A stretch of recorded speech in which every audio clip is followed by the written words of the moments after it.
All right, welcome back. Every house has a story, right? But some of its most dramatic chapters, they're happening right now, completely hidden from view, right inside the walls. So today, we're going to pull back the drywall and take a look at the secret life of your plumbing. And we're using a really fascinating case study from North Tonawanda, New York, to help us understand the forces at play in millions of homes, probably including yours. So yeah, it's a question you should probably be asking yourself. Because that plumbing you rely on every single day, it's in a constant, silent battle against age, against the weather, and even against the very ground your house is built on. And these unseen problems, well, they can lead to some of the most destructive and, frankly, expensive disasters a homeowner can possibly face. Okay, so why North Tonawanda? What's so special about it? Well, it's because this city is basically the perfect storm for plumbing problems. It's a place where you've got this unique collision of history, some seriously harsh weather, and local geology, and it all comes together to create a massive challenge for older homes. So let's start with the history here, our first antagonist, if you will. A lot of the homes in North Tonawanda, and really all across the country, were built between 1890 and 1950. And back then, the go-to material for plumbing was galvanized steel. Now, after 70, 80, even 100 years, these pipes are literally rusting away from the inside out. They're just setting the stage for total failure. Next up, you've got the climate. For about 6 months of the year, the plumbing in this area gets absolutely hammered by these brutal freeze-thaw cycles. We're talking temperatures that are constantly dropping below zero. This is a relentless assault that puts an incredible amount of stress on every single pipe, every joint, and every fixture, especially in those spots you don't think about, like crawl spaces and attics. And to top it all off, there's the geology.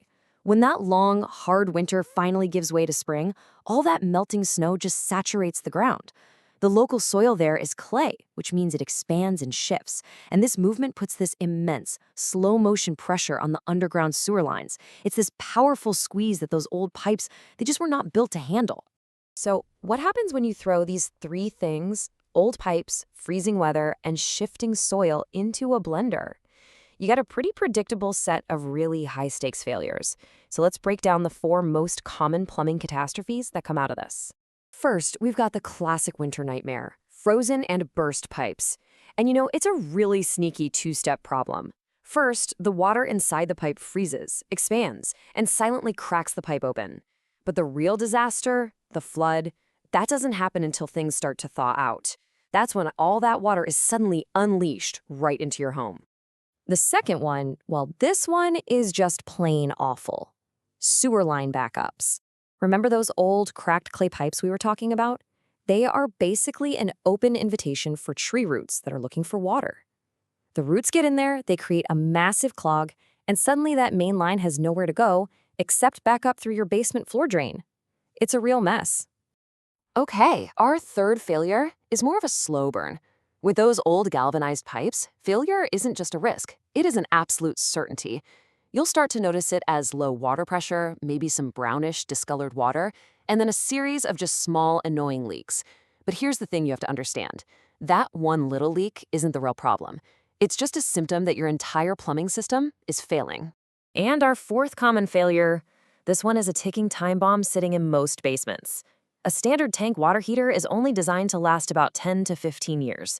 After that, corrosion from the inside takes over, and when that tank finally goes, it can dump 50 gallons of water into your basement all at once. It's truly not a matter of if it will fail, but when. Now, I know, this all sounds pretty dire, but there is some good news. For every single one of these age-old problems, there's a modern, professional solution. So let's shift gears and look at the pros playbook to see how the experts use specialized tools and knowledge to fight back. Okay, when you're dealing with frozen pipes, the name of the game is speed. Your best defense, of course, is prevention, things like proper insulation and heat tape. But in an emergency, the pros bring out specialized thawing equipment. It is a race against time. The goal is simple: thaw that ice plug safely before the pipe cracks and you've got a catastrophic flood on your hands. For sewer backups, pros don't guess, they see. They actually use a special drain camera to go inside the pipe and find the exact location and the exact cause of the clog. Then, they bring out the ultimate weapon, a hydrojetter. This thing uses super high-pressure water to just obliterate tree roots and any other buildup. And, of course, for pipes that are just too far gone, a full replacement is the only permanent solution. Now, when we're talking about that system-wide corrosion, you can't just put a Band-Aid on it. It just doesn't work. If you patch one leak, I guarantee you, another one is just going to spring up a few feet away. The only real permanent fix is a whole home repipe, replacing all that old failing steel with modern, reliable materials like copper or PEX. That gives you decades of peace of mind. And to avoid that water heater disaster, the pro approach is to be proactive, not reactive. Just knowing that 10 to 15-year lifespan is your biggest clue. If you start hearing weird noises or seeing rusty water, those are the final warning signs. The smart move, the only move, really, is to replace the unit before it bursts. And hey, if you're looking to upgrade, tankless heaters are a fantastic modern option. Okay, so you know the problems, you know the solutions. But what actually happens when you are the one who has to make that call for help? I know it can feel a little intimidating, but a good professional makes the whole process really simple and transparent. So let's demystify what a typical service call actually looks like. It really all boils down to these 3 clear steps. First, you make the call. They'll figure out how urgent it is and give you crucial first aid advice, like how to shut off your main water valve. Second is the diagnosis. The plumber finds the root cause, explains it to you in plain English, and gives you an exact upfront price. And importantly, no work ever begins without your approval. And finally, the repair itself, which is always followed by thorough testing to make sure the fix is solid. All right, let's talk about the final piece of the puzzle, money and rules. Honestly, understanding the practical side of plumbing, what it costs, and the codes you have to follow is absolutely essential for any homeowner. So let's start with a hard number. In the North Tonawanda area, you can expect the typical hourly rate for a licensed plumber to fall somewhere in this range. It's a useful benchmark, for sure. But as we're about to see, that hourly rate, it's only one part of the story. And that's the real question, isn't it? An hourly rate doesn't tell you what the final bill is going to be. So what other factors are actually at play here that determine the total price you'll end up paying for a professional repair? Well, your final bill is basically a combination of all these things. Job complexity and the cost of parts, that's pretty obvious. But accessibility is huge. I mean, working in a tight, nasty crawl space is going to take way more time and effort. Emergency calls on nights or weekends, that'll cost more.